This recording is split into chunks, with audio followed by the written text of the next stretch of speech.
ஸ்ரீ சௌடாம்பிகை ஜோதிடம் சார்பாக ஜோதிடர் ஜெய தமிழ் செல்வனின் அன்பு வணக்கங்கள்.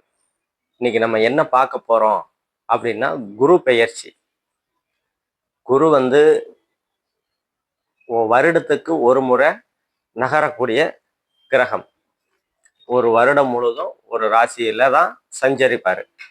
அதாவது குரு வந்து எல்லாருக்கும் தேவையான, அதாவது தேவையான என்ன, குருவோட காரகத்துவம்.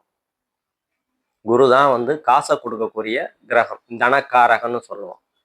அதே மாதிரி புத்திரக்காரகன், குழந்தைய கொடுக்கக்கூடியது.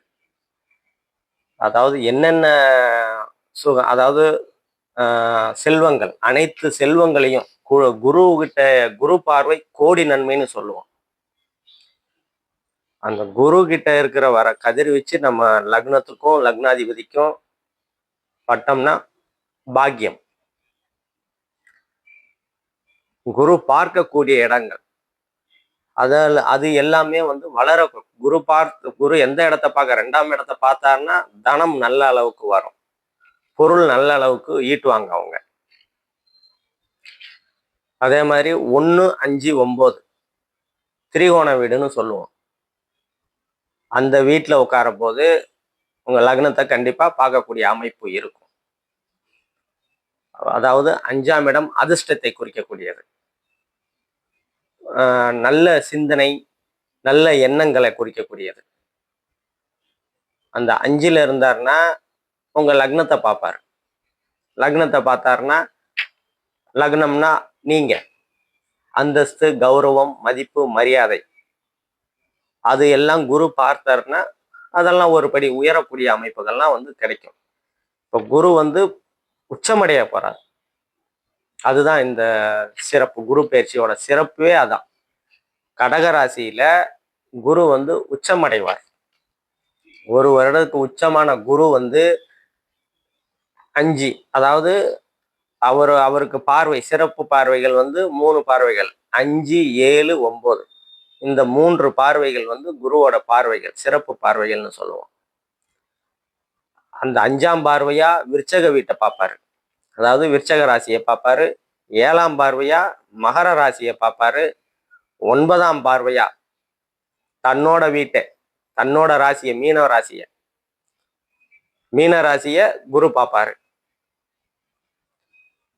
இதுதான் வந்து தனி சிறப்பு. அந்த சனியை பார்ப்பாரு. மீனத்துல இப்ப சனி பகவான் இருக்கிறாரு. அந்த சனி பகவானை பார்க்கும்போது அந்த சனி வந்து ஏற்கனவே குரு வீட்டில் இருக்கிறதுனால அந்த அளவு பாதிப்புகளை கொடுக்க மாட்டாரு. மேற்கொண்டு அந்த குருவோட பார்வையை, உச்ச குருவோட பார்வையை வாங்கும்போது இன்னும் அந்த சனி பகவான் வந்து தன்னோட கெட்ட சக்தி, அதாவது ஒளிக்கதிர், சனி கிட்ட இருந்து வரக்கூடியது மனிதனுக்கு தேவையில்லாத எண்ணங்கள் அந்த ஒளிக்கதிர் மூலியமா வருது. என்ன சனியோடதுன்னா மெதுவா, ஸ்லோவா, அதாவது சோம்பேறித்தனமா அந்த கதிர்வீச்சு, சனியோட கதிர்வீச்சு நமக்கு படும்போது சோர்வாக வந்து நம்ம உணர்வோம், சுறுசுறுப்பாக வந்து செயல்பட முடியாது. இன்னொன்று, சனியோட குணம் வந்து அதாவது தாமதம் ஃபர்ஸ்ட், அதுக்கப்புறம் வந்து குள்ளநரித்தனம்னு சொல்லுவோம், வஞ்சக குணம், தாழ்வு மனப்பான்மை. இதெல்லாம் வந்து சனியோட காரகத்துவம். இதெல்லாம் தான் வந்து சனி வந்து கொடுப்பாரு. அந்த காரகத்துவத்தெல்லாம் குறைச்சிப்பாரு சனி. இந்த குரு பார்வையினால, உச்ச குரு பார்வை இருக்கிறதுனால சனி வந்து தன்னோட ஆக்ரோஷத்தை குறைச்சிக்குப்பாரு. அந்த மாதிரி அமைப்புகள்லாம் இந்த குரு பயிற்சியில நடக்கும். இப்ப இதனால என்னென்ன மற்ற ராசிக்காரங்கள்லாம், மற்ற 12 ராசிக்கும் உண்டான பொது பலன்களை நம்ம பார்ப்போம். துல்லியமான பலன்கள் வேணும் அப்படின்னா கீழே நம்ம நம்பர் இருக்கும், கான்டாக்ட் பண்ணுங்க, துல்லியமான பலன்களை வாங்கிக்கோங்க. இப்ப நம்ம ஒவ்வொரு ராசிக்கும் உண்டான பலன். மீனராசி நேயர்கள் அனைவருக்கும் ஜோதிடர் ஜெய தமிழ் செல்வனின் அன்பு வணக்கங்கள். மீனராசிக்காரங்க இப்ப வந்து ஜென்மசனியில இருக்கிறீங்க. ஜென்மசனியில இருக்கீங்கன்னா என்ன அப்படின்னா ஒரு சோம்பேறித்தனம். ஏன்னா சனி ராசியிலே இருக்கிறதுனால என்னென்ன கொடுப்பாரு, விரய சனியும் முடிஞ்சிருக்கும், கொஞ்சம் பணம் காசு விரயம் ஆகிருக்கும் தான். ஏன்னா 12ஆம் இடத்துல இருந்து 2ஆம் இடத்தை பார்ப்பாரு. மூணாம் பார்வையா பொருளாதார முன்னேற்றத்தை குறைச்சிருப்பாரு, விரயத்தை கொடுத்திருப்பாரு. இப்ப என்ன பண்ணிருக்கிற, ராசியிலேயே இருக்கிறதுனால உங்களை செயல்பட விட மாட்டாரு. கொஞ்சம் சோம்பேறித்தனமா ஏதா இருந்தாலும் அப்புறம் பார்த்துக்கலாம், தள்ளி போடுற ஒரு தன்மைகள். ஏன்னா சனினாலே தாமதம். ஏன்னா 2.5 வருஷம் தாமதமா போகக்கூடியது இருக்கிறாங்க. அதோட தாக்கங்கள் தான் பொருளாதார முன்னேற்றம்லாம் இப்ப இப்ப என்ன ஆகுதுன்னா, உங்க ராசியை குரு பகவான் பார்ப்பாரு 5ஆம் இடத்துல இருந்து, அதுவும் உச்சமா. உங்க ராசிநாதன் உச்சமடைகிறது ஒரு தனி சிறப்பு ஒண்ணு. அந்த உச்சமா அடைகிற ராசிநாதன் அவரு சுபராகி, அதுவும் இருக்கிறதுலயே முழுமையான சுபர், முழு சுபர்னு சொல்லுவோம். சுக்கரனையாவது அரை சுபர்னு சொல்லுவோம். சுக்கரனுக்கு சொல்லுவாங்க, இது புராணத்துல ஒத்த கண்ணு குருடு அப்படின்னு சொல்லுவாங்க சுக்கரனை. அரை சுபர். அதுக்கு காரணம் என்ன? அரை சுபர். இவர் முழு சுபர். குருங்கிறது முழு சுபர். குரு பார்க்க கோடி நன்மை அப்படின்னு சொல்லுவோம். குரு 12 வருஷத்துக்கு ஒரு தடவை தான் உச்சமடைகிறாரு. அந்த உச்சமடைகிற குரு உங்க ராசியை பார்க்கறது, அதாவது மீன ராசியை பார்க்கறதுனால. இப்ப சனி பகவான் இருக்கிறது ஒரு குறைதான், இருந்தாலும் அந்த குறைய நிவர்த்தி பண்றாரு. இப்ப உங்களுக்கு ஜென்ம சனினால கொஞ்சம் பிரச்சனைகள் இருக்குதா, அந்த பிரச்சனைகள் கொஞ்சம் குறையுங்க. குரு பார்க்கறதுனால அந்த பிரச்சனைகள்லாம் கொஞ்சம் குறையும். உங்க சோம்பேறித்தனம்லாம் கொஞ்சம் விலகும். உங்க முயற்சிகள் பலிதமாகக்கூடிய தன்மைகள்லாம் இருக்கும். கொஞ்சம் சுறுசுறுப்பா செயல்படுவீங்க. உங்க ராசிக்கு 9ஆம் இடத்தை பார்க்கிறாரு. 5ஆம் இடத்துல இருந்து உங்க 9ஆம் இடத்தை பார்க்கிறாரு. 5ஆம் இடம் என்ன? குலதெய்வம், பூர்வ புண்ணியம், புத்திர சந்தானம்னு சொல்லுவோம். குழந்தைகளால அனுகூலங்கள், ஆதாயங்கள் அடைவீங்க. இந்த குழந்தைய பெற்றதுக்கு நீங்க பெருமைப்படணும் அப்படின்ற அமைப்புகள்லாம் 4 பேர் சொல்றதுக்கு உங்க காதுல விழுகும். குழந்தைகளால அனுகூலங்கள், ஆதாயங்கள், குழந்தைகளால பெருமை அடையக்கூடிய தன்மைகள் கிடைக்கும். குலதெய்வ அருள் கிடைக்கும். அதிர்ஷ்டம் செயல்படும். 5ஆம் இடம்ங்கிறது அதிர்ஷ்டம், நல்ல சிந்தனை, நல்ல எண்ணம். இன்னொன்னு காதல்.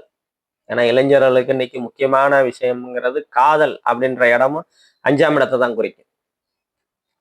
அதுல காதல்ல வெற்றி அடையக்கூடிய தன்மைகள் இருக்கும். ஒரு நல்ல ஐடியா கிடைக்குங்க. ஏன்னா 5ஆம் இடம் நல்ல சிந்தனைன்னு சொல்லணும் இல்லையா? ஒரு நல்ல ஐடியா கிடைக்கும். அந்த ஐடியா மூலியமா ஒரு தொழில் வளர்ச்சி, ஒரு பொருளாதார முன்னேற்றம் அப்படின்ற அமைப்புகள்லாம் உங்களுக்கு கிடைக்கும் 5ஆம் இடத்து மூலியமா. இந்த காலகட்டத்துல அதே மாதிரி காதலை குறிக்கக்கூடிய இடமும் 5ஆம் இடம்னா அதெல்லாம் வெற்றி அடையக்கூடிய, ரொம்ப நாளா வீட்டுல சொல்லல, சொன்னா என்ன ஆகும் போகும் அப்படின்னு நினைச்சுக்கிட்டு இருக்கிறவங்களாம் வெற்றி அடையக்கூடிய தன்மைகள்லாம் இந்த காலகட்டத்துல 5ஆம் இடத்துல இருக்கிற குரு செய்வாரு. அதே மாதிரி 9ஆம் பார்வையா பாக்குறாருல, பாக்கியஸ்தானத்தை பாக்குறாரு. அது ஒரு தனி சிறப்பு. தந்தையால் பாக்கியம், தந்தை ஆகக்கூடிய பாக்கியம். ரொம்ப நாளா குழந்தை இல்லை அப்படின்ற அமைப்புகள், குழந்தையெல்லாம் கொடுக்கக்கூடிய அமைப்புகள் இருக்கும். ஏன்னா தந்தையால் அனுகூலங்கள், ஆதாயம், தந்தை ஆகக்கூடிய அமைப்புகள் இருக்கும். பதவி கிடைக்கக்கூடியது. ஏன்னா பாக்கியங்கிறது எல்லாமே, அதான் பாக்கியம் கிடைக்கக்கூடிய அமைப்புகள் நல்ல விதமா இருக்குது. அதே மாதிரி 11ஆம் இடத்தை பாக்குறாரு. அது ஒரு தனி சிறப்பு. 11ஆம் இடங்கிறது லாபஸ்தானம் சொல்லுவோம். மூத்த சகோதரம், லாபஸ்தானம், இளைய மனைவி. மூத்த சகோதரன் அனுகுணங்கள், ஆதாயங்கள் உங்களுக்கு கண்டிப்பா கிடைக்கும். லாபங்கள் கிடைக்கும். லாபங்கள் கிடைக்குன்னா தொழில் நல்லா போகணும் இல்லையா? தொழில் நல்லா போகும், முன்னேற்றம் கிடைக்கும். உங்களுக்கு ஒரு மரியாதை கிடைக்கும், ஒரு அங்கீகாரம் கிடைக்கும். அதே மாதிரி முதல் திருமணம் கசந்து போய் சரியில்லாம இருந்துட்டு 2வது திருமணத்திற்காக பார்த்துக்கிட்டு இருக்கிறவங்களுக்கெல்லாம் மறுமணத்திற்கு உண்டான வாய்ப்புகள் 11ஆம் இடத்தை குரு உச்ச குரு பார்க்கறதுனால அதுக்கு உண்டான வாய்ப்புகள்லாம் கண்டிப்பா கிடைக்குங்க. நம்ம இப்ப சொன்னது எல்லாமே பொது பலன்கள் தான். துல்லியமான பலன்கள் வேணும் அப்படின்னா கீழே நம்ம நம்பர் இருக்கும், அதை வச்சு தசாபுக்தி அடிப்படையில் துல்லியமான பலன்களை வாங்கிக்கோங்க. தொடர்புக்கு கீழே இருக்கிற நம்பரை கான்டாக்ட் பண்ணிக்கங்க. நன்றி, வணக்கம்.